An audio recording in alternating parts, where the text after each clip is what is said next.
जय श्री कृष्ण। ओम नमो भगवते वासुदेवाय नमः। आप सुन रहे हैं पौराणिक अमृतवाणी द्वारा प्रसारित महाभारत कथा।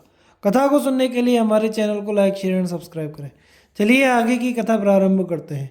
श्री कृष्ण द्वारा भीष्म की प्रशंसा, भीष्म द्वारा श्री कृष्ण की स्तुति और श्री कृष्ण का भीष्म से धर्मोपदेश के लिए कहना। वैशंपायन जी कहते हैं, राजन, इस प्रकार बातें करते हुए श्री कृष्ण और युधिष्ठिर जहाँ भीष्म जी बाण शैया पर सोए हुए थे उस स्थान पर जा पहुंचे। वह पावन प्रदेश ओगवती नदी के तट पर था। दूर से ही भीष्म जी को देखकर श्री कृष्ण, राजा युधिष्ठिर, अन्य चारों पांडव और कृपाचार्य आदि सब लोग अपने अपने रथ से उतर पड़े और जहाँ ऋषियों की मंडली बैठी थी वहाँ आए। उन सब लोगों ने पहले व्यास आदि महर्षियों को प्रणाम किया, फिर वे भीष्म जी की सेवा में उपस्थित हुए और उन्हें चारों ओर से घेर कर बैठ गए। तदनंतर श्री कृष्ण ने इस प्रकार बातचीत आरंभ की। भीष्म जी, आपको बाणों की चोट सहने का जो कष्ट उठाना पड़ा है, इससे आपके शरीर में पीड़ा तो नहीं है? क्योंकि मानसिक दुख से शारीरिक दुख अधिक प्रबल होता है, उसे बर्दाश्त करना मुश्किल हो जाता है।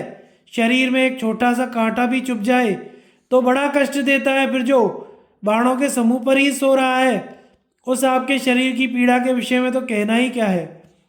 तो भी आपके संबंध में ऐसी बातें नहीं कहनी चाहिए, क्योंकि आप जानते हैं प्राणियों के जन्म और मरण होते ही रहते हैं। अतः इस कष्ट को देव का विधान समझकर आप घबराते ना होंगे। आप तो देवताओं को भी उपदेश देने की शक्ति रखते हैं। आपका ज्ञान सबसे बड़ा है। भूत, भविष्य और वर्तमान सब कुछ आपकी आंखों के सामने है। प्राणियों का संहार कब होता है, धर्म का क्या फल है, कब उसका उदय होता है, ये सारी बातें आपको ज्ञात हैं, क्योंकि आप धर्म के भंडार हैं। आप एक समृद्धिशाली राज्य के अधिकारी थे। आपके शरीर में ना तो कोई कमी थी, ना किसी तरह का रोग। आप पूर्ण स्वस्थ थे और हजारों स्त्रियों के बीच में रहते थे। तो भी मैं आपको ऊर्ध्वरेता अखंड ब्रह्मचर्य से संपन्न ही देखता हूँ। मैंने तीनों लोकों में सत्यवादी, धर्मपरायण, शूरवीर, महापराक्रमी शांतनु नंदन भीष्म जी के सिवा दूसरे किसी को ऐसा नहीं सुना है जो बाणों की शैया पर सोकर अपने तपोबल से शरीर के लिए स्वभाव सिद्ध मृत्यु को रोक देने में सफल हो सका हो। तात सत्य, तप, दान और यज्ञ के आचरण में, वेद, धनुर्वेद, नीति शास्त्र और ज्ञान में, और कोमलता का वर्ताव, बाहर भीतर की शुद्धि, मन और इंद्रियों का दमन तथा संपूर्ण प्राणियों का हित साधन करने में मैंने आपके समान दूसरे किसी महारथी को नहीं देखा है। आप संपूर्ण देवता, गंधर्व, असुर, यक्ष और राक्षसों को अकेले ही जीत सकते हैं, इसमें तनिक भी संदेह नहीं। महाबाहु, आप गुणों में वसुओं से तनिक भी कम नहीं है, इसलिए ब्राह्मण लोग आपको नवम वसु कहते हैं। आप पुरुषों में श्रेष्ठ हैं और अपनी शक्ति से देवताओं में भी प्रसिद्ध हैं। इस पृथ्वी पर आपके समान गुणों से युक्त मनुष्य ना तो मैंने कहीं देखा है और ना ही सुना है।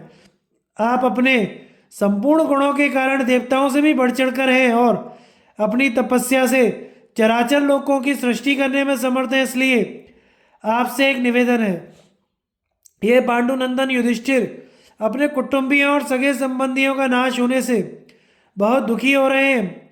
आप जैसे भी हो इनका शोक दूर कीजिए। शास्त्रों में चारों वर्णों, चारों आश्रमों के जो जो धर्म बताए गए हैं वे सब आपको विदित हैं। चारों विद्याओं में जिन धर्मों का प्रतिपादन किया गया है, चार प्रकार के होताओं के जो कर्तव्य है, तथा योग और सांख्य में जो सनातन धर्म का वर्णन है, वह सब आप व्याख्या सहित जानते हैं। देश, जाति और कुल के धर्म से भी आप परिचित हैं। वेदों में कहा हुआ धर्म और शिष्ट पुरुषों का बताया हुआ सदाचार भी आपसे अज्ञात नहीं है। इतिहास और पुराणों के अर्थ आपको पूर्ण रूप से ज्ञात हैं। धर्मशास्त्र तो सदा आपके हृदय में ही स्थित रहते हैं। संसार में जो संदेहग्रस्त विषय हैं उनका समाधान करने वाला आपके सिवा कोई नहीं है। इसलिए राजन, युधिष्ठिर के हृदय में जो शोक उमड़ उठा है उसे आप अपनी बुद्धि से शांत कीजिए। श्री कृष्ण की यह बातें सुनकर भीष्म ने तनिक सिर उठाया और हाथ जोड़कर ऋस्तुति करना आरंभ किया। संपूर्ण लोकों की उत्पत्ति और प्रलय के कारण भूत भगवान श्री कृष्ण, आपको नमस्कार है। ऋषिकेश, आप ही सबको उत्पन्न करने वाले और आप ही सबके संहार करता है। आप किसी से परास्त नहीं होते, यह विश्व आपकी ही रचना है, आप ही इसके आत्मा और आप ही इसकी उत्पत्ति के स्थान हैं। आप पांचों भूतों से परे और प्राणियों के लिए मोक्ष स्वरूप हैं। आपको नमस्कार है। तीनों लोकों में व्याप्त हुए आप परमेश्वर को नमस्कार है और तीनों लोकों से परे विराजमान आप प्रभु को प्रणाम है। योगीश्वर आप ही सबको शरण देने वाले हैं। आपको नमस्कार है पुरुषोत्तम। आपने मेरे संबंध में जो बातें कही हैं उनके ही प्रभाव से इस समय में तीनों लोकों में वर्तमान आपके दिव्य भावों को देख रहा हूँ और आपके उस सनातन स्वरूप का भी मुझे साक्षात्कार होने लगा है। आपने ही अमित तेजस्वी वायु के रूप से ऊपर के सातों लोकों को व्याप्त कर रखा है। आकाश आपके मस्तक से और पृथ्वी देवी आपके पैरों से व्याप्त हैं। समस्त दिशाएं आपकी भुजाएं, सूर्य नेत्र तथा शुक्राचार्य वीर्य हैं। आपका अलसी के फूल के समान श्याम विग्रह पीतांबर पहने रहने से बिजली सहित मेघ के समान जान पड़ता है। कमल के समान नेत्रों वाले देवश्रेष्ठ श्री कृष्ण, मैं आपका शरणागत भक्त हूँ और अभीष्ट गति पाना चाहता हूँ जिससे मेरा कल्याण हो। वह उपाय आप ही सोचिए। श्री कृष्ण ने कहा, पुरुष श्रेष्ठ, मुझ में आपकी पराभक्ति है, इसलिए मैंने आपको अपने दिव्य स्वरूप का दर्शन कराया है। भारत, आप मेरे भक्त तो हैं ही, आपका स्वभाव भी बहुत सरल है। साथ ही आप जितेंद्रिय, तपस्वी, सत्यवादी, दानी, परम पवित्र हैं।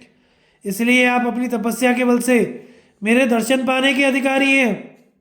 आपकी सेवा के लिए वे दिव्य लोग प्रस्तुत हैं जहाँ जाकर फिर इस लोक में आना नहीं पड़ता। अब आपके जीवन में कुल 56 दिन शेष हैं।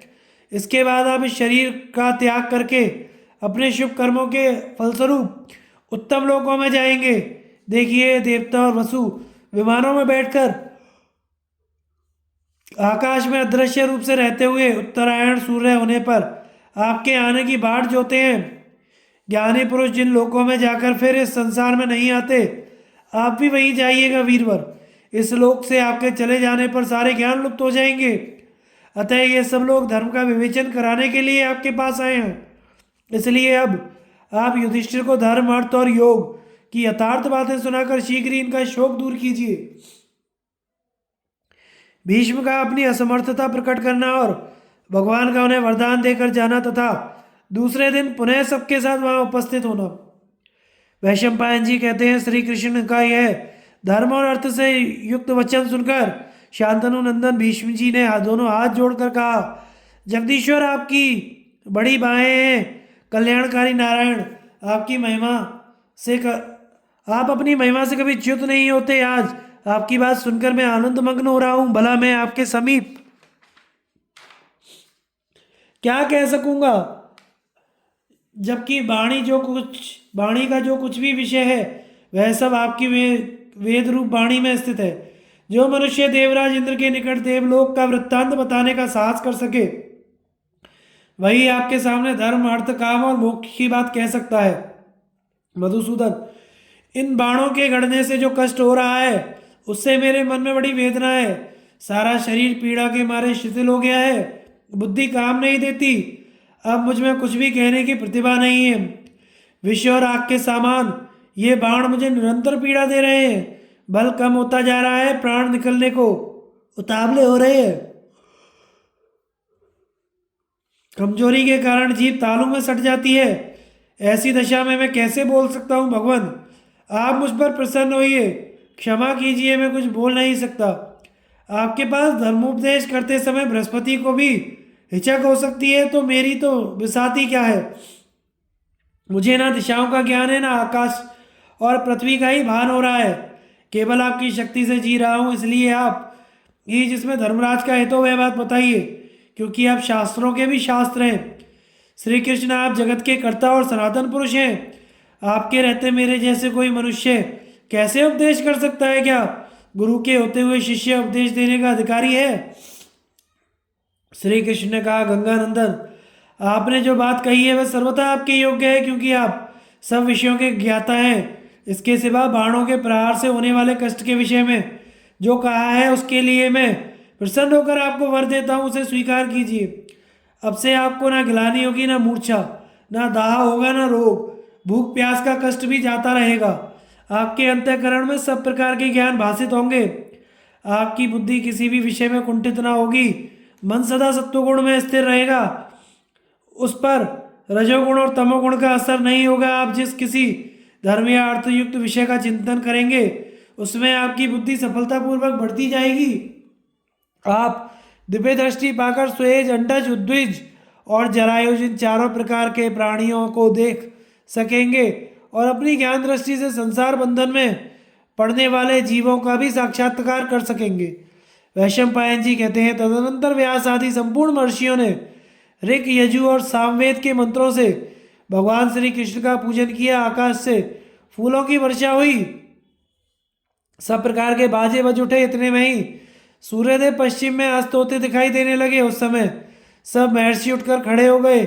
श्री कृष्ण भीष्म तथा युधिष्ठिर से जाने के लिए पूछने लगे। तब पांडवों सहित भगवान श्री कृष्ण, सात्यकी, संजय और कृपाचार्य ने उन सबको प्रणाम किया। इसके बाद वे धर्मात्मा महर्षि इन लोगों द्वारा सम्मानित हो कल फिर मिलेंगे ऐसा कहकर तुरंत अपने अपने स्थान को चले गए। तत्पश्चात श्री कृष्ण और पांडवों ने भी भीष्म जी की से जाने की आज्ञा ली और सबके सब अपने सुंदर रथों पर सवार हो गए। फिर चतुरंगणी सेना को साथ ले वे हस्तिनापुर की ओर चल दिए। पांडव महारथियों के आगे और पीछे दोनों ओर सेना चल रही थी। थोड़ी देर बाद पूर्व दिशा में चंद्रमा का उदय हुआ। चांदनी का प्रकाश पाकर पांडव सेना को बड़ा हर्ष हुआ। सब यथा समय कौरव राजधानी हस्तिनापुर जा पहुंचे और अपने अपने योग्य महलों में जाकर विश्राम करने लगे। भगवान श्री कृष्ण अपने पलंग पर सो रहे थे। जब आधा पहर रात बीतने पर बाकी रह गई तो वे जाग उठे और अपने सनातन ब्रह्म स्वरूप का ध्यान करने लगे। इतने में ही स्तुति और पुराणों के ज्ञाता मनुष्य वहां आकर उनकी स्तुति करने लगे। शंख और मृदंगों की ध्वनि होने लगी, बीणा और बांसुरी का मनोरम स्वर सुनाई देने लगा।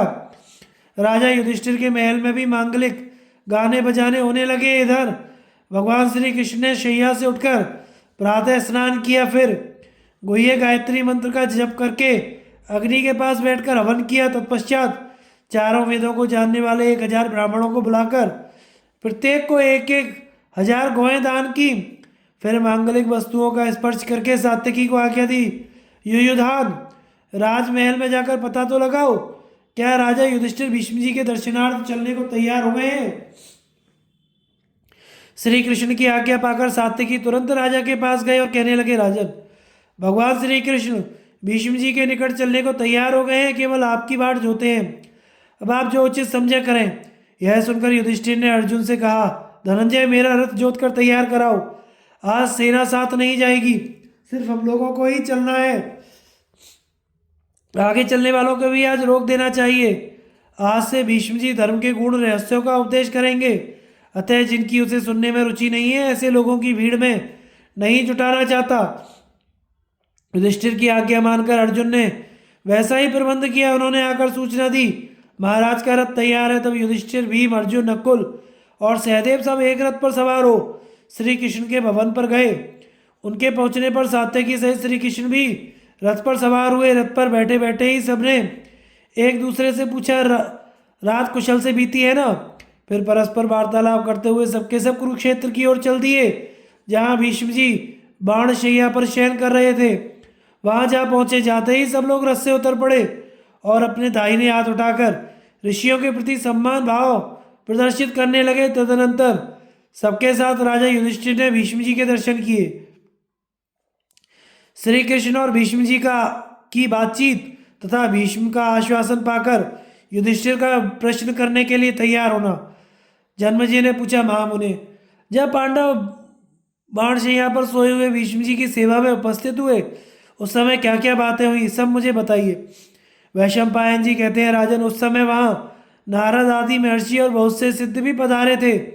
महाभारत युद्ध में जो मरने से बच गए थे वे युधिष्ठिर आदि राजा तथा धृतराष्ट्र, कृष्ण, भीम, अर्जुन, नकुल और सहदेव भीष्म जी के पास जाकर शोक करने लगे। तब नारद जी ने थोड़ी देर तक कुछ सोच विचार कर वहाँ उपस्थित हुए राजाओं तथा पांडवों से कहा, महानुभावों, भीष्म जी भगवान सूर्य की भांति अवस्थ होने वाले हैं, अतः यह समय इनसे कुछ पूछने का है, क्योंकि चारों वर्णों के जो नाना प्रकार के धर्म हैं उन सबको ये पूर्ण रूप से जानते हैं। ये वृद्ध हो गए हैं और अपना शरीर छोड़कर उत्तम लोकों में जाने वाले हैं। इसलिए आप लोग इनसे अपने मन की शंकाएं पूछें। ना नारद जी के ऐसा कहने पर सब लोग भीष्म जी के निकट आ गए, किंतु किन्हीं को उनसे कुछ पूछने का साहस ना हुआ। सब एक दूसरे का मुंह ताकने लगे। तब पांडुनंदन युधिष्ठिर ने श्री कृष्ण से कहा, मधुसूदन, आपके सिवा दूसरा कोई ऐसा नहीं है जो पितामह से प्रश्न कर सके, अतः आप ही पहले बातचीत शुरू कीजिए। तात, हम लोगों में तो आप ही सबसे बड़े धर्मज्ञ हैं। युधिष्ठिर के यूँ कहने पर भगवान श्री कृष्ण ने भीष्म जी से पूछा, राजेंद्र, आपकी रात सुख से तो बीती है ना?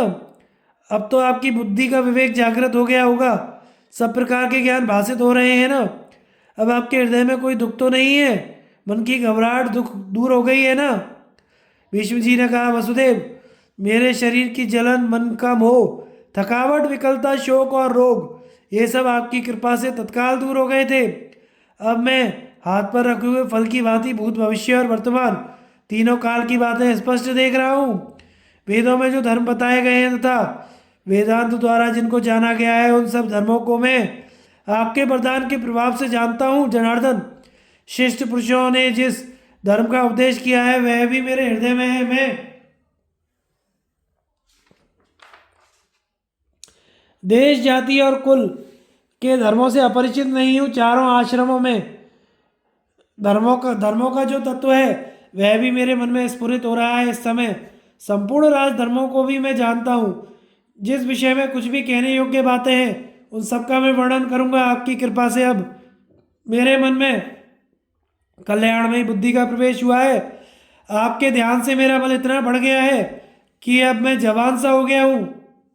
आपके प्रसाद से मुझ में अब कल्याणकारी उपदेश देने की शक्ति हो गई है। तो भी मैं पूछता हूँ कि आप स्वयं ही यदि युधिष्ठिर को कल्याण का उपदेश क्यों नहीं देते? श्री कृष्ण ने कहा, भीष्म जी, यश और श्रेय की जड़ मैं ही हूँ। संसार में जो सत असत पदार्थ हैं वे सब मुझसे ही उत्पन्न हुए, अतः मैं तो यश से परिपूर्ण हूँ ही। अब आपके यश को बढ़ाना है, इसीलिए मैंने आपको प्रचुर बुद्धि प्रदान की है। राजन, जब तक यह पृथ्वी कायम रहेगी तब तक संपूर्ण लोकों में आपकी अक्षय कीर्ति फैली रहेगी। युधिष्ठिर के पूछने पर आप जो कुछ भी उपदेश करेंगे वह वैदिक सिद्धांत की भांति इस भूमंडल में मान्य होगा। जो आपके उपदेश को प्रमाण मानकर उसे अपने जीवन में उतारेगा वह मृत्यु के बाद सब प्रकार के पुण्यों का फल प्राप्त करेगा। संसार में आपके स्वयश का अधिकाधिक विस्तार कैसे हो, यह सोचकर ही मैंने आपको दिव्य बुद्धि प्रदान की है। राजन, ये मरने से बचे हुए भूपाल आपके पास धर्म की जिज्ञासा से बैठे हैं। आप इन्हें उपदेश कीजिए। आपकी अवस्था सबसे बड़ी है। आपने शास्त्रों का अध्ययन और सदाचार का पालन किया है, साथ ही राजधर्म तथा अन्य धर्मों के विशेषज्ञ भी हैं। जन्म से लेकर आज तक किसी ने भी आप में कोई दोष नहीं देखा है। सब राजा इस बात को स्वीकार करते हैं कि आप संपूर्ण धर्मों के ज्ञाता हैं। आपने सदा देवताओं और ऋषियों की उपासना की है, इसलिए आपको अवश्य ही धर्म का उपदेश करना चाहिए। मनीषी पुरुषों ने तो यह धर्म बताया है कि विद्वान से जब प्रश्न किया जाए तो उसको उचित है कि सुनने की इच्छा वाले लोगों से धर्म का उपदेश करे। जो प्रश्न करने पर भी उपदेश नहीं देता उसको बड़ा दोष लगता है। अतः जिज्ञासु भाव से पूछने पर आप इन लोगों को अवश्य ही उपदेश करें। वैशंपायन जी कहते हैं, राजन, श्री कृष्ण की बात सुनकर महातेजस्वी भीष्म जी बोले, गोविंद, आपके प्रसाद से इस समय मेरा मन स्थिर है और वाणी में भी बल आ गया है। अब धर्मात्मा युधिष्ठिर मुझसे धर्म विषयक प्रश्न करें, इससे मुझे प्रसन्नता होगी। मैं संपूर्ण धर्मों का उपदेश कर सकूंगा, जिनमें धैर्य, इंद्रिय निग्रह, ब्रह्मचर्य, क्षमा, धर्म, ओज और तेज सदा वर्तमान रहते हैं, और जो संबंधियों, अतिथियों, सेवकों तथा शरणागतों का सदा सम्मान करते हैं। सत्य, दान, तप, शूरता, शांति, दक्षता तथा स्थिरता आदि समस्त सद्गुणों जिनमें सदा मौजूद रहते हैं, जो कामना से, क्रोध से, भय से अथवा किसी स्वार्थ के लोभ से कभी अधर्म नहीं करते।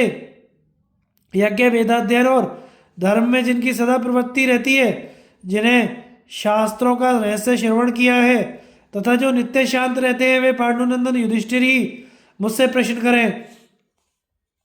श्री कृष्ण ने कहा, राजन, धर्मराज युधिष्ठिर को आपके निकट आने में संकोच हो रहा है। ये अपने को अपराधी मानकर भयभीत है। जो पूज्य थे, आदर के पात्र थे, जिनकी इनमें भक्ति थी तथा जो गुरुजन, संबंधी, बंधु बांधव एवं अर्घ्य पाने योग्य थे, उन सबको इन्होंने बाणों से विदीर्ण किया है, इसी डर से आपके पास नहीं आते हैं। भीष्म जी बोले, श्री कृष्ण, जैसे दान, अध्ययन और तप यह ब्राह्मणों का धर्म है, उसी प्रकार युद्ध में विपक्षी के शरीर को मार गिराना भी क्षत्रियों के लिए धर्मी है। ताऊ, चाचा, बाबा, भाई, गुरु, संबंधी तथा बंधु बांधव कोई भी क्यों ना हो, यदि वह असत्य के मार्ग पर चल रहा है तो युद्ध में उसे मार डालना धर्मी है।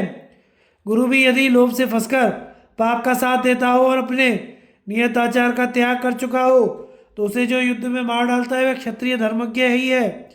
जो लोभवश धर्म की सनातन मर्यादा पर दृष्टि नहीं रखता, उसको युद्ध में मारने वाले क्षत्रिय को धर्मज्ञ ही समझना चाहिए। युद्ध में खून की नदी बहा देने वाला क्षत्रिय ही धर्मज्ञ ही माना जाता है। संग्राम में शत्रु के ललकारने पर क्षत्रिय के लिए लड़ना अनिवार्य हो जाता है। मनु ने कहा है कि युद्ध क्षत्रिय के लिए धर्म का पोषक, स्वर्ग प्रदान करने वाला और लोक में यश फैलाने वाला है। भीष्म के ऐसा कहने पर धर्मनंदन युधिष्ठिर बड़ी विनय के साथ उनके पास गए और उनकी दृष्टि के सामने खड़े हो गए। फिर उनके चरणों में मस्तक झुका दिया। भीष्म ने भी आश्वासन देकर उन्हें प्रसन्न किया और उनका मस्तक सूंघकर कहा, बेटा बैठ जाओ, डरो मत, संकोच छोड़कर जो कुछ पूछना है पूछो। युधिष्ठिर के पूछने पर भीष्म का उनसे राजोचित शिष्टाचार का वर्णन।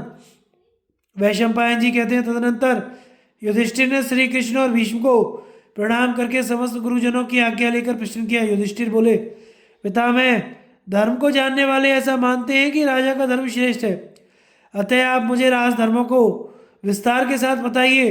राजा के धर्मों में धर्म, अर्थ, काम और मोक्ष सबका समावेश है। जैसे घोड़ों को काबू में रखने के लिए लगाम और हाथी को वश में रखने के लिए अंकुश है, उसी प्रकार समस्त संसार को मर्यादा के भीतर रखने के लिए राजधर्म रस्सी का काम देता है।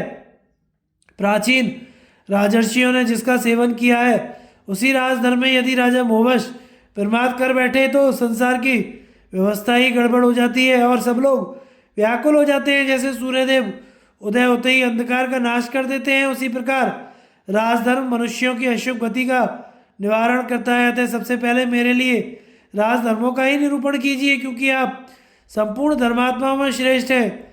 हम सब लोगों को आप ही से शास्त्रों का परम रहस्य ज्ञात हो सकता है। भगवान श्री कृष्ण भी बुद्धि में आपको ही सर्वश्रेष्ठ मानते हैं। भीष्म जी ने कहा, मैं महान धर्म को, विश्व विधाता श्री कृष्ण को और संपूर्ण ब्राह्मणों को नमस्कार करके सनातन धर्मों का वर्णन कर रहा हूँ। युधिष्ठिर, अब तुम एकाग्र होकर मेरे बताए हुए राज धर्मों को तथा जो कुछ सुनना चाहते हो उसको भी पूर्ण रूप से सुनो। कुरुश्रेष्ठ, राजा के लिए सबसे पहले प्रजा का रंजन करना, उसे प्रसन्न रखना आवश्यक है। इसके लिए वह देवताओं का विधिवत पूजन और ब्राह्मणों का पूर्ण सम्मान करे, क्योंकि देवताओं और ब्राह्मणों के पूजन से ही वह धर्म के ऋण से मुक्त होता है और सारी प्रजा उसका आदर करती है। बेटा, तुम विजय के लिए सदा ही पुरुषार्थ करते रहना। पुरुषार्थ के बिना केवल देव से ही राजाओं का काम सिद्ध नहीं होता। यद्यपि कार्य सिद्धि में देव और पुरुषार्थ दोनों साधारण कारण हैं, तथापि मैं इनमें से पुरुषार्थ को ही श्रेष्ठ मानता हूँ। यदि आरंभ किया हुआ काम खराब हो जाए तो इसके लिए मन में दुख न मनाना, अपने को सदा प्रयत्न में लगाए रखना, यही राजाओं की प्रधान नीति है। सत्य के सिवा दूसरी कोई भी चीज राजाओं को सिद्धि प्रदान करने वाली नहीं है। सत्यपरायण राजा इस लोक में और परलोक में भी सुख पाता है। ऋषियों के लिए भी सत्य ही परम धन है। इसी प्रकार राजाओं के लिए भी सत्य के सिवा दूसरा कोई साधन विश्वास दिलाने वाला नहीं है। जो राजा गुणवान, शीलवान, मन को काबू में रखने वाला, कोमल स्वभाव वाला, धर्मपरायण, जितेंद्रिय, प्रसन्नमुख और बहुत देने वाला है, वह कभी राज्य लक्ष्मी से भ्रष्ट नहीं होता। कुरुनंदन, सदा कोमल बर्ताव करने वाले राजा की बात कोई नहीं मानता और सदा कठोरता पूर्वक शासन करने वाले से भी सब लोग उद्विग्न हो उठते हैं। इसलिए तुम्हें समय अनुसार कोमलता और कठोरता दोनों का आश्रय लेना चाहिए। बेटा, तुम ब्राह्मणों को कभी दंड ना देना। इस विषय में मनु जी के 2 श्लोक कहे हैं, उनका भाव तुम्हारे हृदय में सदा ही धारण किए रहना चाहिए। अग्नि जल से, क्षत्रिय ब्राह्मण से और लोहा पत्थर से प्रकट हुआ है। इन सब का तेज दूसरी जगह काम देता है, मगर अपने को उत्पन्न करने वाले कारण में जाकर शांत हो जाता है।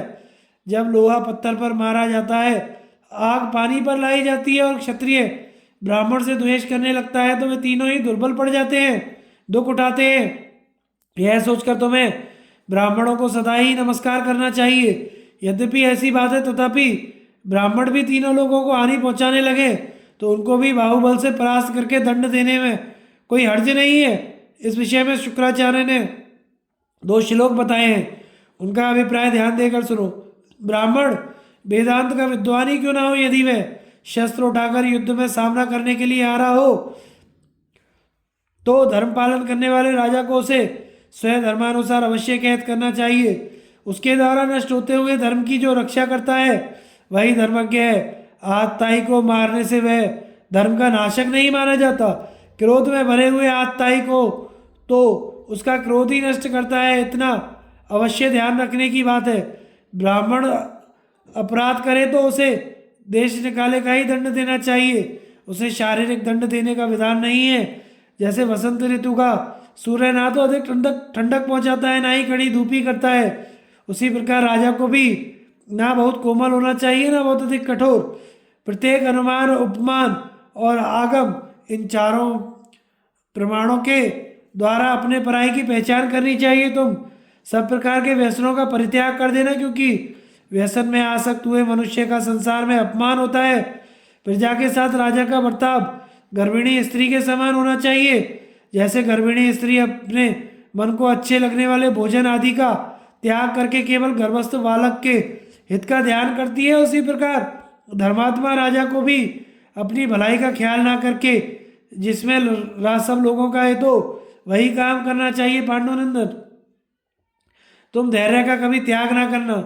जो आप अपराधियों को दंड देने में संकोच नहीं करता, सदा धैर्य रखता है, उस राजा को कभी भय नहीं होता। नौकरों के साथ अधिक हंसी मजाक नहीं करनी चाहिए। इसमें जो बुराई है उसे सुनो। नौकर लोग अधिक मुंह लगे हो जाने से मालिक का ही अपमान कर बैठते हैं, अपनी मर्यादा पर कायम नहीं रहते और स्वामी की आज्ञा का उल्लंघन करने लगते हैं। यही नहीं, वे राजा पर भी हुक्म चलाने लगते हैं और रिश्वत लेकर जालसाजी करके राजकार्य में विघ्न डाला करते हैं। बनावटी आज्ञा पत्र निकालकर राजा के सारे राज्य को चूस लेते हैं। रनवास के पहरेदारों से मिलकर अंतःपुर में जाने लगते हैं और राजा के समान वेशभूषा बनाए फिरते हैं। यहाँ तक कि स्वामी के निकट निर्लज्जता का व्यवहार करते हैं और उसकी गुप्त बातें भी प्रकट कर देते हैं। हंसी मजाक करने वाले और कोमल स्वभाव वाले राजा को पाकर भृत्यगण उसकी अवहेलना करने लगते हैं।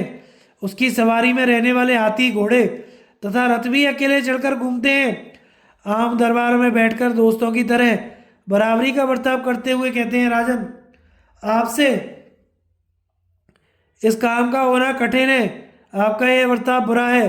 राजा को कुपित होते देख हंस देते हैं और उससे सम्मानित होकर भी विशेष प्रसन्न नहीं होते। राजकीय गुप्त बातें तथा राजा के दोषों को दूसरों पर प्रकट कर देते हैं और उसकी आज्ञा को अवहेलना पूर्वक खिलवाड़ करते हुए पूरी करते हैं। पास ही खड़ा होकर राजा सुनता रहता है और वे निर्भय होकर उसके आभूषण पहनने, खाने, नहाने और चंदन लगाने आदि की दिल्लगी उड़ाया करते हैं। उनके अधिकार में जो काम सौंपा गया होता है उसको वे बुरा बताते हैं और छोड़ भी देते हैं। उन्हें जितनी तनख्वाह दी जाती है उतने से संतोष नहीं होता। जैसे लोग डोर में बंधी हुई चिड़िया के साथ खेलते हैं, उसी तरह वे भी राजा के साथ खेलना चाहते हैं और साधारण लोगों से कहते फिरते हैं कि राजा तो हमारे ही हाथ में है, उस पर हमारा ही हुक्म चलता है। युधिष्ठिर, राजा जब प्रयासशील और कोमल स्वभाव का हो जाता है तो ऊपर बताए हुए तथा दूसरे भी बहुत से दोष प्रकट हो जाते हैं। राजा के नीतिपूर्ण बर्ताव का वर्णन। भीष्म जी कहते हैं, युधिष्ठिर, राजा को उद्योगी होना चाहिए। जो स्त्री की भांति बेकार बैठा रहता है उस राजा की प्रशंसा नहीं होती। इस विषय में शुक्राचार्य का कहा हुआ एक श्लोक है जिसका भाव इस प्रकार है, जैसे सांप बिल में रहने वाले चूहों को निकल जाता है, उसी प्रकार दूसरे राजाओं से लड़ाई ना करने वाले राजा और घर ना छोड़ने वाले ब्राह्मण, इन दोनों को पृथ्वी निकल जाती है, अर्थात वे पुरुषार्थ साधन किए बिना ही मर जाते हैं। जो संधि करने के योग्य हों उनसे संधि करो, जो विरोध के पात्र हों उनसे विरोध करो। राज्य के 7 अंग हैं, राजा, मंत्री, मित्र, खजाना, देश, किला और सेना। इनमें से किसी के भी विपरीत यदि कोई आचरण करे तो वह गुरु हो या मित्र मार डालने के ही योग्य है। महाराज मरुत का कहा हुआ एक पुराना श्लोक है जो बृहस्पति के मतानुसार राजा के अधिकार पर प्रकाश डालता है। उसका भाव यह है, घमंड में भरकर कर्तव्य अकर्तव्य का ध्यान ना रखने वाला और कुमार्ग पर चलने वाला मनुष्य यदि अपना गुरु हो तो भी उसको दंड देने का सनातन विधान है। राजा सगड़ ने तो नगर के लोगों का हित करने की इच्छा से ज्येष्ठ पुत्र का भी त्याग कर दिया था। उसका नाम था असमंजस। वह पूर्ववासियों के बालों को पकड़कर सरयू नदी में डुबो दिया करता था, इसीलिए उसके पिता ने उसे घर से निकाल दिया था। अतः प्रजावर्ग को प्रसन्न रखना ही राजा का सनातन धर्म है। सत्य की रक्षा और व्यवहार में सरलता से राज्य उचित कर्तव्य है। दूसरों का धन चौपट ना करें, जिसको जो कुछ देना हो समय पर देने की व्यवस्था करे। पराक्रमी, सत्यवादी और क्षमाशील बना रहे। ऐसा करने वाला राजा कभी सन्मार्ग से भ्रष्ट नहीं होता। जो मन पर अधिकार रखता है, जिसने क्रोध को जीत लिया है, जिसे शास्त्र के तात्पर्य का निश्चय है, जो धर्म अर्थ काम और मोक्ष के प्रयत्न में लगा रहता है और अपने गुप्त विचार दूसरों पर प्रकट नहीं होने देता, वही राजा होने योग्य है। राजा को चारों वर्णों के धर्मों की रक्षा करनी चाहिए। संसार को धर्म संकरता से बचाना उसका सनातन धर्म है। राजा किसी पर भी विश्वास ना करे, विश्वसनीय व्यक्ति का भी अत्यंत विश्वास ना करे। राजनीति के 6 गुण होते हैं, संधि, विग्रह, यान, आसन, द्वैधिभाव और समाश्रय। इन सबके गुण दोषों पर सदा दृष्टि रखे। यमराज के समान न्याय करता हो और कुबेर के सदृश्य धन का भंडार करे। स्थान वृद्धि तथा क्षय के हेतु 10 वर्गों का सदा ज्ञान रखे। जिनके भरण पोषण का प्रबंध ना हो उनका पोषण करे। राजा को सदा प्रसन्न बदन रहना चाहिए और हंसकर बातें करनी चाहिए। वृद्धों की सेवा करे और आलस्य और लोभ को त्याग दे। सत्पुरुषों के व्यवहार में मन लगावे। संतुष्ट ना होने योग्य स्वभाव बनाए रखे।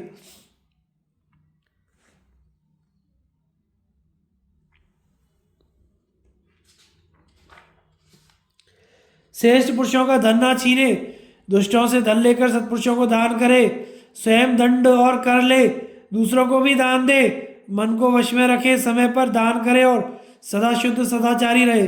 जो शूरवीर और भक्त हों, जिन्हें दुश्मन फोड़ ना सके, जो कुलीन, निरोग और शिष्ट हों तथा शिष्ट पुरुषों से संबंध रखते हों, अपने सम्मान के रक्षक हों, दूसरों का अपमान ना करते हों, धर्मपरायण, साधु और पर्वतों के समान अटल रहने वाले हों, शास्त्रों के विद्वान लोग, व्यवहार के ज्ञाता और शत्रुओं की गतिविधि पर दृष्टि रखने वाले हों, ऐसे लोगों को सहायक बनावे। उन्हें अपने समान ही सुख भोग की सुविधा दे। सिर्फ राजोचित छत्र धारण कर और हुकूमत करना, इन्हीं 2 बातों का अधिकार अपने पास उनसे अधिक रखे।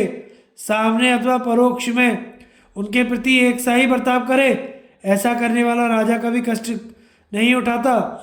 जो सब पर संदेह करता और सबके धन का अपहरण करता है, वह लोभी और कुटिल राजा एक दिन अपने ही लोगों के हाथ मारा जाता है। जो भूपाल बाहर भीतर से शुद्ध रहकर प्रजा के हृदय को अपनाने का प्रयत्न करता है, वह शत्रुओं का आक्रमण होने पर भी उनके वश में नहीं पड़ता। यदि कहीं परास्त हुआ तो भी पीछे उन्हीं प्रजाओं की सहायता से पूर्ववत अपना स्थान प्राप्त कर लेता है। जो क्रोध नहीं करता, किसी व्यसन में नहीं फंसता, हल्का कर लगाता और इंद्रियों को काबू में रखता है, वह सब लोगों का विश्वास पात्र बन जाता है।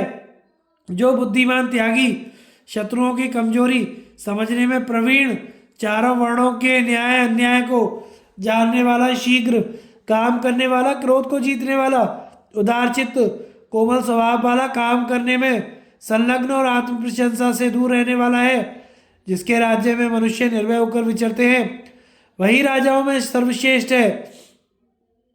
जिसके राज्य में रहने वाले नागरिक न्याय अन्याय को समझते हो, जिसके देश के लोग अपने धर्म कर्मों में संलग्न, शरीर में आसक्ति ना रखने वाले, जितेंद्रिय वश में रहने वाले, आज्ञा पालक, कलह से दूर रहने वाले और दान में रुचि रखने वाले हैं, वही वास्तव में राजा है। जिस राजा के राज्य में छल कपट, कूटनीति, माया और मात्सर्य का सर्वथा अभाव हो, उसी के सनातन धर्म का निर्वाह होता है।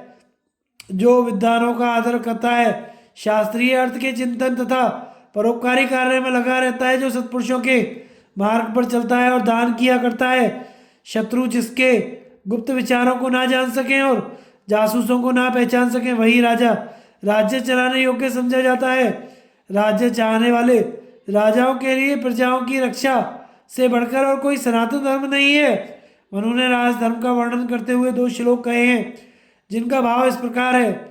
जैसे समुद्र की यात्रा में टूटी हुई नौका का त्याग कर दिया जाता है, उसी प्रकार प्रत्येक मनुष्य को चाहिए कि वह उपदेश ना देने वाले आचार्य, वेद मंत्र का उच्चारण ना करने वाले ऋत्विक, रक्षा ना करने वाले राजा, कटु वचन बोलने वाले स्त्री, गांव में रहने की इच्छा कर वाले ग्वाले और जंगल में रहना पसंद करने वाले नाई, इन 6 को त्याग दे।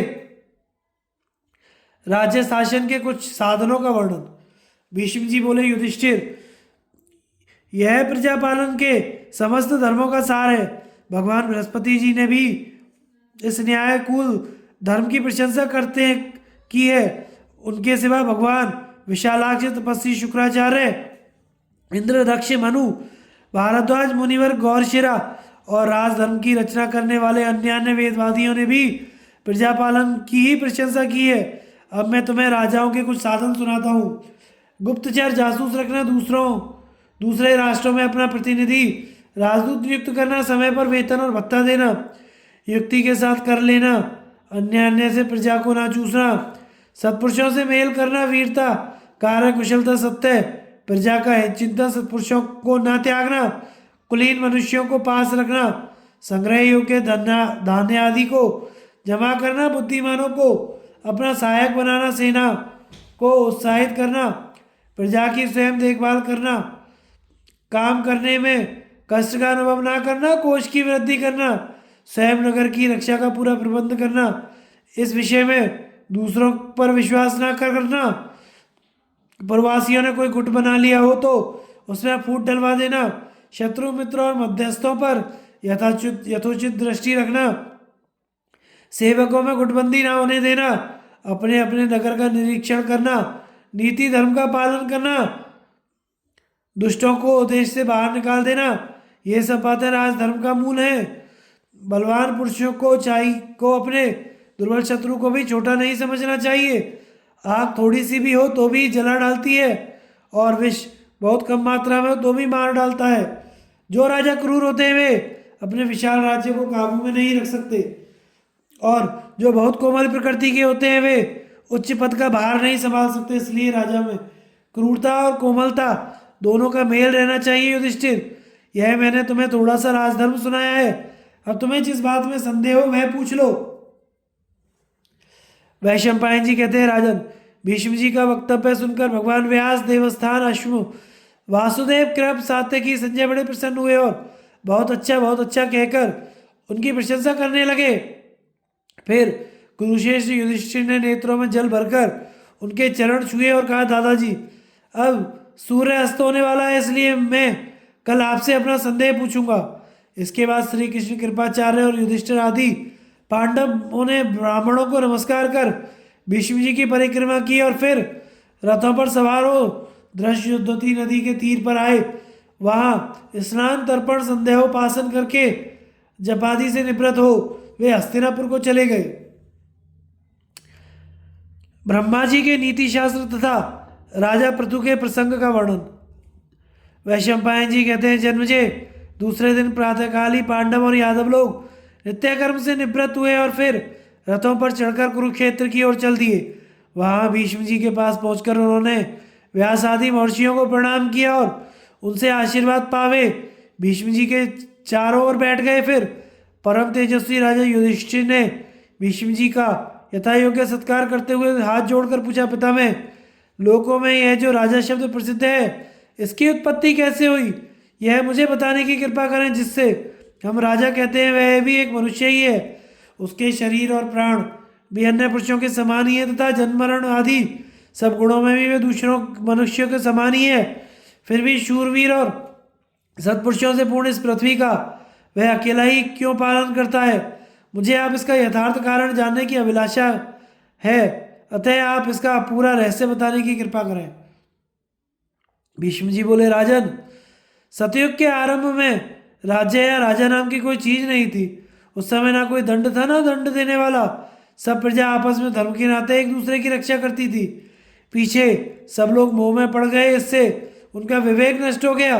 विवेक का नाश होने से धर्म बुद्धि भी जाती रही। सब लोभ में फंस गए और जो वस्तुएं जिनके पास नहीं थी उन्हें पाने के लिए लालायत रहने लगे। इतने में ही काम नामक एक दूसरे दोष ने उन्हें धर दबाया। फिर काम के अधीन देखकर उन पर राग ने भी अपना आधिपत्य जमा लिया। इस प्रकार राग के अधीन होकर वे कर्तव्य को भूल गए। इसलिए गम्य अगम्य, वाच्य वाच्य, भक्ष्य अभक्ष्य और दोष अदोष कोई भी बात उनकी दृष्टि में त्याज्य न रही। इस प्रकार मानव समाज में धर्म विप्लव हो जाने से भी वेद का भी लुप्त होने लगा। वेद का लोप होने से धर्म मर्यादा भी नष्ट हो गई। इससे देवताओं को बड़ा त्रास हुआ। वे ब्रह्मा जी की शरण में गए। ब्रह्मा जी से उन्होंने हाथ जोड़कर कहा, भगवान, मनुष्य लोक में जो सनातन वेद था उसको लोभ मोह आदि दूषित भावों ने नष्ट कर डाला है। इससे हमें बड़ा भय हो रहा है। भगवान, वेद के नाश से धर्म भी भ्रष्ट हो गया है। मनुष्यों ने यज्ञ यागादि शुभ कर्म छोड़ दिए हैं, इसलिए हम बड़े संशय में पड़ गए हैं। आप हमारे लिए जो हितकर हो ऐसा उपाय कीजिए। तब स्वयंभू भगवान ब्रह्मा ने उनसे कहा, देवताओं, डरो मत, मैं तुम्हारे कल्याण का कोई साधन सोचता हूँ। इसके बाद उन्होंने अपनी बुद्धि से 1,00,000 अध्यायों का एक नीति शास्त्र रचा। उसमें अर्थ धर्म काम इन त्रिवर्ग का वर्णन था। वह ग्रंथ त्रिवर्ग नाम से विख्यात हुआ। चौथा वर्ग मोक्ष है, उसके फल और गुण इनसे पृथक हैं। युधिष्ठिर, इन शास्त्रों में साम दाम दंड भेद उपेक्षा इन 5 उपायों का पूर्ण वर्णन है। भय, सत्कार और धन से की जाने वाली क्रमशः हीन, मध्यम और उत्तम संधियों का, चढ़ाई करने के 4 प्रकार के अवसरों का तथा अर्थ और धर्म और काम के विस्तार का भी इसमें अच्छी तरह निरूपण किया गया है। इसके सिवा इसमें प्रकट और गुप्त सेनाओं का भी विवेचन हुआ है।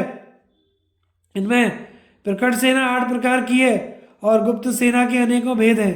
रथ, हाथी, घोड़े, पैदल, बेगार में पकड़े हुए लोग, नौकर, दूत और युद्ध संबंधी आवश्यक बातों का उपदेश करने वाले ये प्रकट सेना के 8 अंग हैं। यही नहीं, इनमें मार्ग के गुण, भूमि के गुण, रथ, हाथी, घुड़सवार और पैदल सेना को पुष्ट करने के अनेकों उपाय, तरह तरह की व्यूह रचना, अनेकों प्रकार के युद्ध कौशल, युद्ध करने की और उससे निकल भागने की रीतियां तथा शस्त्रों की रक्षा के उपाय भी बताए गए हैं।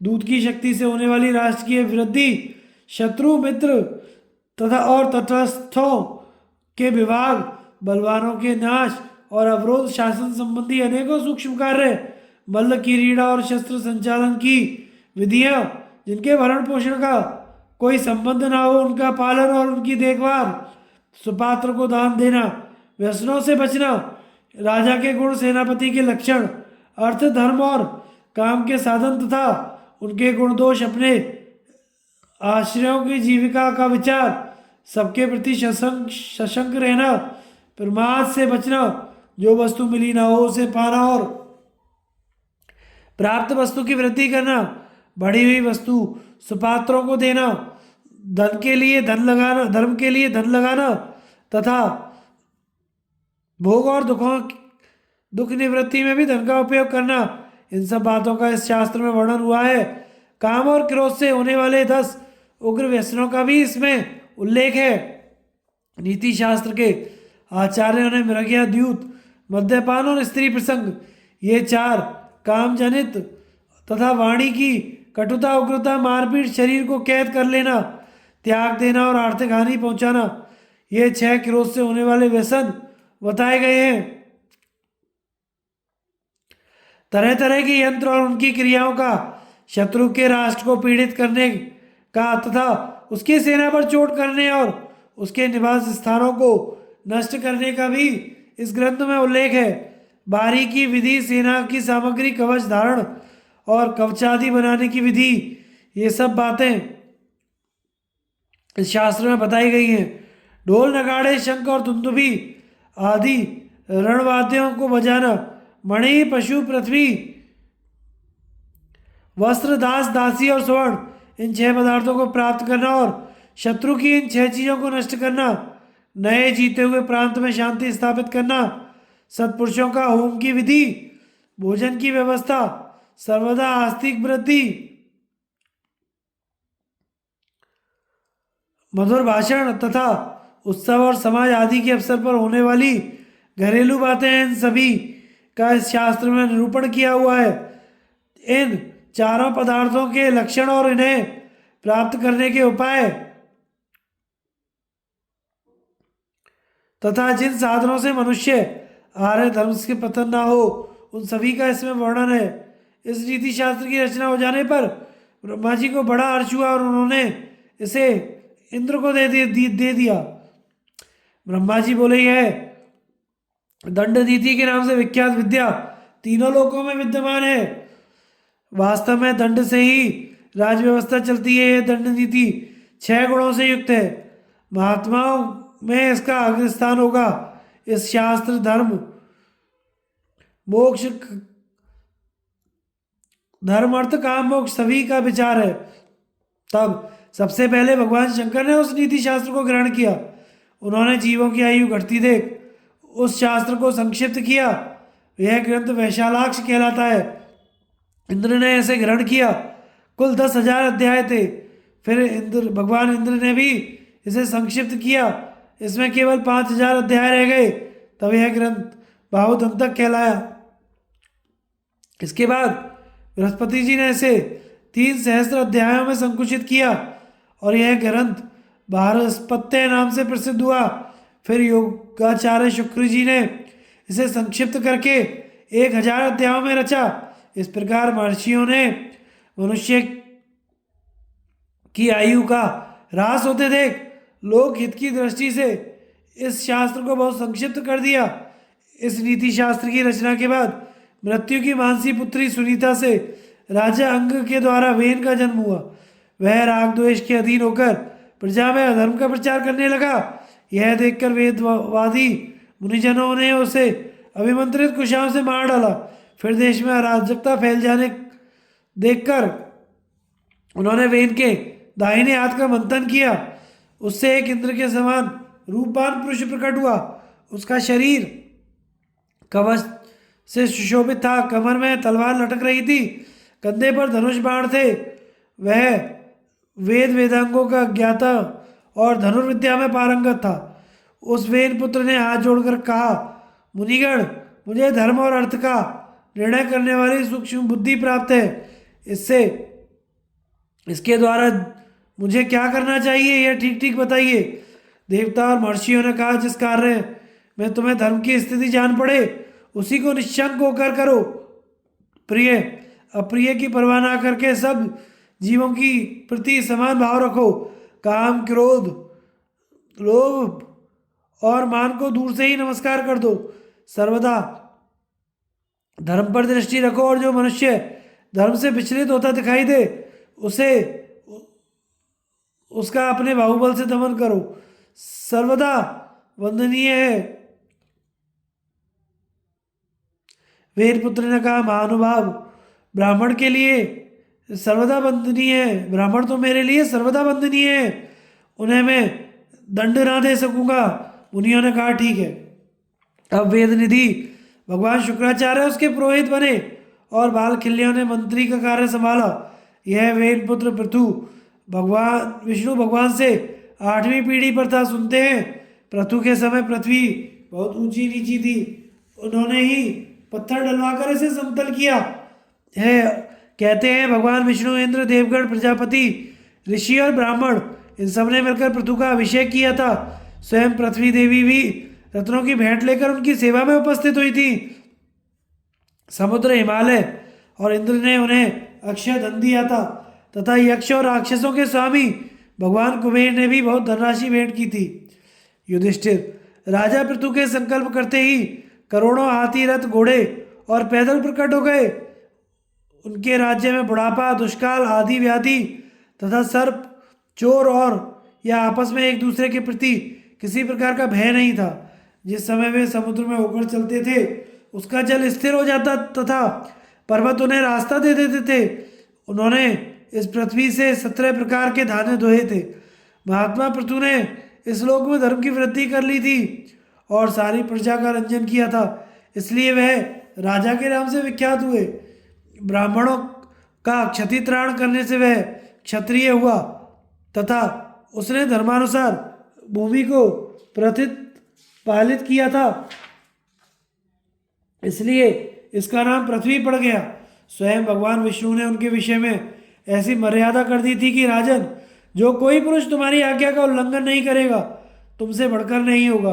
राजा पृथु के शरीर में स्वयं भगवान विष्णु का आवेश था, इसी से सारा संसार उन्हें देवता मानकर उनके सामने झुकता था।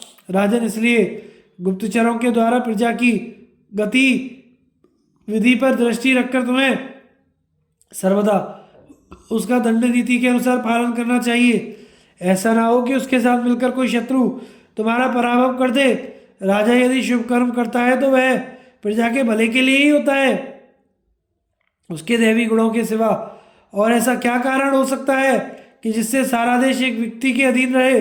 राजा भी अन्य मनुष्यों के समान है, तो भी यह सारा लोग उस एक की ही आज्ञा में बंधा रहता है। राजा के दंड का बड़ा महत्व है, उसी के कारण सारे राष्ट्र में नीति और न्याय का आचरण होता है। युधिष्ठिर, ब्रह्मा जी के इस नीति शास्त्र में पुराणों के आविर्भाव, महर्षियों की उत्पत्ति, तीर्थों के वंश, नक्षत्रों के वंश, चारों आश्रम, 4 प्रकार के होत्र कर्म, चारों वर्ण, 4 प्रकार की विद्या, इतिहास, वेद, न्याय, तप, ज्ञान, अहिंसा, सत्य, अस्त्य, असत्य, वृद्धजनों की सेवा, दान, शौच, सजगता और दया, इन सभी विषयों का वर्णन है। अधिक क्या, जो कुछ भी इस पृथ्वी पर है और जो इसके नीचे है उस सभी का इस ब्रह्मा जी के शास्त्र में उल्लेख है। भरतश्रेष्ठ, इस प्रकार राजाओं का जो कुछ महत्व है वह सब मैंने तुम्हें सुना दिया। अब बताओ और क्या कहूँ। राजा युधिष्ठिर के प्रश्न करने पर भीष्म जी का चारों वर्ण और चारों आश्रमों के धर्म सुनाना। वैशंपायन जी कहते हैं, जन्मजय, जब तब राजा युधिष्ठिर ने पितामह भीष्म को प्रणाम कर उनसे हाथ जोड़कर पूछा, पितामह, चारों वर्ण, चारों आश्रम और राजाओं के कौन कौन से धर्म माने गए हैं, इनका अलग अलग वर्णन कीजिए। ऐसा कौन कर्म है जिनसे राष्ट्र की वृद्धि होती है और किन कर्मों को करने से राजा, पूर्ववासी तथा राज सेवकों का अभ्युदय होता है। राजा को किस प्रकार के कोष, दंड, दुर्ग सहायक, मंत्री, ऋत्विक, पुरोहित, आचार्य को त्याग देना चाहिए। आपत्ति काल आने पर किस प्रकार के लोगों में विश्वास करना चाहिए तथा किन लोगों से अपने शरीर की पूरी पूरी चौकसी रखनी चाहिए। भीष्म जी बोले, धर्म की महिमा महान है, अतः मैं धर्म के विधाता भगवान श्री कृष्ण को और उपस्थित ब्राह्मणों को नमस्कार करके सनातन धर्मों का वर्णन करता हूँ। अक्रोध, सत्य भाषण, धन को बांटकर भोगना, क्षमा, अपनी स्त्री से संतान उत्पन्न करना, शौच, अद्रोह, सरलता और पालनीय व्यक्ति के पालन करना, ये 9 धर्म सभी वर्णों के लिए समान है। अब ब्राह्मणों के धर्म बताता हूँ। इंद्रियों का दमन करना यह ब्राह्मणों का पुरातन धर्म है। इसके सिवा स्वाध्याय का अभ्यास भी उनका प्रधान धर्म है, क्योंकि इसी से उनके सब कर्मों की पूर्ति हो जाती है। यदि अपने धर्म में स्थित शांत ज्ञान विज्ञान से तृप्त ब्राह्मण को किसी प्रकार के असत्कर्म का आश्रय लिए बिना ही धन प्राप्त हो जाए तो उसे दान या यज्ञ में लगा देना चाहिए। सत्पुरुषों को धन बांटकर ही उसका उपभोग करना चाहिए, ऐसा विद्वानों का मत है। ब्राह्मण केवल स्वाध्याय से ही कृतकृत्य हो जाता है, दूसरा कर्म वह करे अथवा ना करे। दया की प्रधानता होने के कारण वह सब जीवों का मित्र कहा जाता है। राजन, अब क्षत्रिय का धर्म सुनो। क्षत्रिय को दान करना चाहिए किंतु मांगना नहीं चाहिए। इसी प्रकार यज्ञ करना चाहिए किंतु कराना नहीं चाहिए। वह वेद आदि का अध्ययन करे किंतु पढ़ावे नहीं, प्रजा का पालन करे तथा लुटेरों को मारने में चौकस रहकर रणभूमि में पराक्रम दिखावे। जो राजा शास्त्रज्ञ और बड़े बड़े यज्ञों से यजन करने वाले हैं और जो युद्ध में विजय प्राप्त करते हैं वे ही पुण्य लोगों को प्राप्त होते हैं। जिस प्रकार दान स्वाध्याय यज्ञ राजाओं के कल्याण में सहायक है, उसी प्रकार युद्ध भी उनके लिए निश्रेयस का साधन है। अतः धर्मोपार्जन के लिए राजा को अवश्य युद्ध करना चाहिए। उसे अपनी सब प्रजा को अपने अपने धर्म में स्थित रखते हुए उससे सब प्रकार के धर्म कृत्य कराने चाहिए। राजा प्रजा पालन से ही कृतकृत्य प्राप्त कर लेता है तथा दूसरा कोई कर्म वह करे अथवा ना करे उसमें बल की प्रधानता है, यदि वह प्रजा का इंद्र कहा जाता है।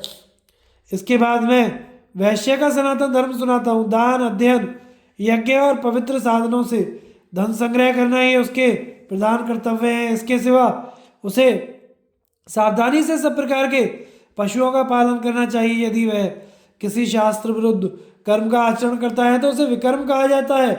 पशुओं का पालन करने से वैश्य को बड़ा सुख मिलता है, इसलिए उसे ऐसा विचार कभी नहीं करना चाहिए कि मैं पशुपालन नहीं करूँगा।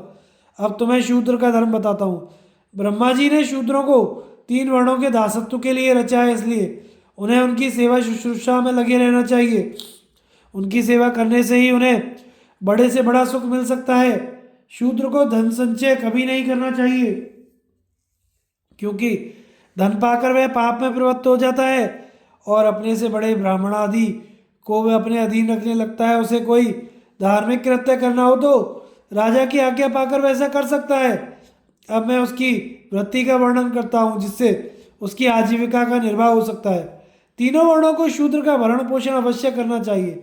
उसकी सेवा के बदले में उसे काम में लाए हुए छाते, चादर, जूते और पंखे देने चाहिए। जो फटे पुराने वस्त्र अपने पहनने योग्य ना रहे वे शूद्र को ही दे देने चाहिए, क्योंकि धर्मतः वे उसी की संपत्ति है। सेवा परायण शूद्र जिस किसी द्विज के पास जाए उसी को उसकी आजीविका का प्रबंध कर देना चाहिए, ऐसा धर्मज्ञ पुरुषों का कहना है। शूद्र को भी अपने स्वामी का किसी प्रकार के आपत्ति काल में त्याग नहीं करना चाहिए। यदि स्वामी संतानहीन हो तो उसे ही पिंडदान करना चाहिए, और बूढ़ा या दुर्बल हो तो उसे उसका भरण पोषण भी करना चाहिए। इस कार्य में धन का नाश हो तो भी उसे उत्साह के साथ स्वामी के भरण पोषण में लगे रहना चाहिए, क्योंकि वस्तुतः वह धन शूद्र का अपना नहीं माना जाता, उस पर तो उसके स्वामी का ही अधिकार होता है। शास्त्रों में तीनों वर्णों के लिए यज्ञ का विधान किया गया है। शूद्र के लिए मंत्रहीन यज्ञ की विधि है। स्वाहाकार, वषटकार और मंत्र, इनमें शूद्र का अधिकार नहीं है। अतः शूद्र श्रौत यज्ञों की दीक्षा ना लेकर केवल पाक यज्ञों से यजन करे। इन पाक यज्ञों की दक्षिणा एक पूर्ण पात्र कही गई है। 3 वर्ण जो यज्ञ करते हैं उनका फल शूद्र को भी मिलता है, क्योंकि श्रद्धा यज्ञ ही सब यज्ञों में प्रधान है। यज्ञ करने वालों का भी परम देव श्रद्धा ही है, और ब्राह्मण शूद्रों के परम देव हैं। अतः अपनी श्रद्धा के बल से शूद्र अपने स्वामी ब्राह्मण आदि के किए हुए यज्ञों के फल का अधिकारी हो जाता है। शूद्र को ऋक, साम और यजुर्वेद का अधिकार नहीं है, फिर भी उसका इष्टदेव प्रजापति है। इस प्रकार मानसिक यज्ञों का अधिकार सभी वर्णों को है। जो मनुष्य जो इंद्रियों को जीतकर प्रातःकाल और सायंकाल में श्रद्धापूर्वक हवन करता है उसमें भी प्रधान कारण श्रद्धा ही है। जो श्रद्धा संपन्न द्विज यज्ञों को उनके विधि विधान सहित जानता है और जिसे आत्मज्ञान के विषय में पूर्ण निश्चय है, वही यज्ञ अनुष्ठान का सच्चा अधिकारी है। यदि कोई चोर, पापी या महापापी भी यज्ञ के द्वारा भगवान का यजन करने के लिए उत्सुक हो तो उसे भी साधु ही कहा जाता है। ऋषिगण भी ऐसे पुरुष की प्रशंसा करते हैं। अतः निश्चय यही होता है कि सब वर्णों को सदा सर्वदा जैसे बने वैसा यज्ञ अनुष्ठान करना चाहिए। तीनों लोकों में यज्ञ के समान कोई धर्म नहीं है, इसलिए मनुष्य को ईर्ष्या रहित होकर अपनी शक्ति के अनुसार श्रद्धा पूर्वक यथेच्छ यज्ञ याग आदि करने चाहिए। युधिष्ठिर, अब तुम चारों आश्रमों के नाम और कर्म सुनो। ब्रह्मचर्य, गृहस्थाश्रम, वानप्रस्थ और संन्यास, ये 4 आश्रम हैं। इनमें गारहस्थ्य की महिमा विशेष है। ब्रह्मचर्य में जटा धारण और उपनयन संस्कार द्वारा द्विजत्व प्राप्त करके वेदाध्ययन करे, फिर गारहस्थ्य में अगन्य दान आदि कर्म करते हुए उनके द्वारा तीनों ऋणों से मुक्त होकर इंद्रियों का संयम कर स्त्री के सहित अथवा उसे छोड़कर वानप्रस्थ आश्रम में प्रवेश करे। इस आश्रम में आरण्यक शास्त्रों का अध्ययन कर वनवासियों के धर्म सीखे, फिर ब्रह्मचर्य पूर्वक संन्यास लेकर इंद्रिय संबंधी भोगों से विरक्त हो जाए। महाराज, मोक्षकामी ब्राह्मण के लिए ब्रह्मचर्य का पालन करने के बाद ही संन्यास आश्रम में प्रवेश करने का अधिकार कहा है। सन्यासी को चाहिए कि मन और इंद्रियों का संयम करे, जहाँ सूर्यास्त हो वहीं ठहर जाए, किसी वस्तु की इच्छा ना करे और अपने लिए कोई कुटी ना बनवावे। जो कुछ मिल जाए उसी से निर्वाह कर ले, सब तरह की कामनाओं का त्याग कर दे, सबके प्रति समान भाव रखे, भोगों से दूर रहे और हृदय में किसी प्रकार का विकार ना आने दे। इन सब धर्मों के कारण यह आश्रम साक्षात क्षेमधाम अर्थात कल्याण का स्थान है। इसमें पहुंचकर पुरुष अविनाशी परमात्मा के साथ एक ही भाव को प्राप्त हो जाता है। अब गृहस्थाश्रम के धर्म सुनाता हूँ। जो पुरुष वेदों के अध्ययन कर सब प्रकार के कर्म करते हुए संतान उत्पत्ति करके इस आश्रम के मुनि जनोचित कठोर धर्मों का पालन करता है, वह भी इंद्रियों के भोगों से विरक्त हो जाता है। गृहस्थ को चाहिए कि अपनी स्त्री में संतुष्ट रहे, ऋतु काल में स्त्री समागम करे, शास्त्राज्ञा का पालन करे, शठता और कपट से दूर रहे, परिमित आहार करे, देवताओं की आराधना में तत्पर रहे, दूसरों के उपकारों को याद रखे, सत्य और मृदु भाषण करे, दया और क्षमा से युक्त रहे, इंद्रियों का संयम करे, गुरु एवं शास्त्रों की आज्ञा माने, देवता और पितरों की तृप्ति के लिए हव्य कप्य देता रहे, ब्राह्मणों को निरंतर अन्नदान करे, मत्सर से दूर रहे, अन्य सब आश्रमों का पोषण करे और सर्वदा यज्ञ यागादि में लगा रहे। ब्रह्मचारी को एकमात्र आचार्य की ही सेवा में तत्पर रहना चाहिए। इंद्रियों को काबू में रखकर अपने व्रत का पालन करना चाहिए। वेदों का स्वाध्याय करते हुए नित्य कर्मों का अनुष्ठान करना चाहिए। नित्य प्रति गुरु जी को प्रणाम करना चाहिए तथा स्नान, संध्या, जप, होम, स्वाध्याय और अतिथि पूजन इन 6 कर्मों को का निष्काम भाव से आचरण करना चाहिए। यही ब्रह्मचर्य आश्रम के धर्म है। आगे की कथा का प्रसारण हम अगले भाग में करेंगे। हमारे चैनल को लाइक, शेयर एंड सब्सक्राइब करें। धन्यवाद।